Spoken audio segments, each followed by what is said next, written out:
So hindi ho natibag si Director Matibag.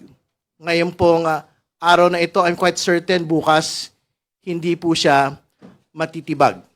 First before the questions. Marami mga sinabi kanina, hindi ba?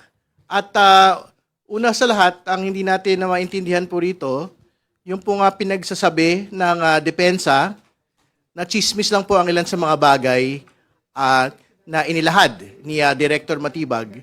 Ang tanong ko ho sa depensa ngayon ay paano naman naging chismis yung pong pagbabanta? Paano ho naging chismis yung pong continuing threat of the Vice President and her family against the President and his family?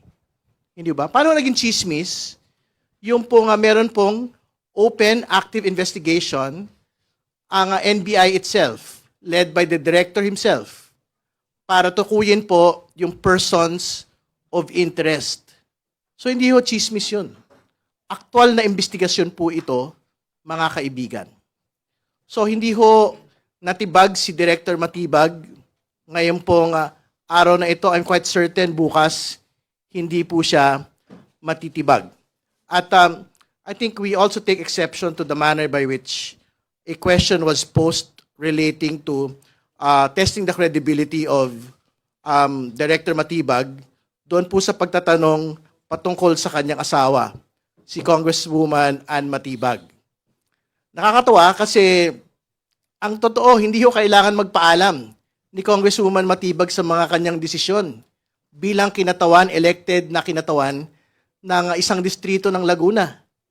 Kasi meron namang sariling pag-iisip si Congresswoman Matibag in the same manner na meron ng pag-iisip, desisyon si Director Matibag sa kanila pong mga karera sa buhay.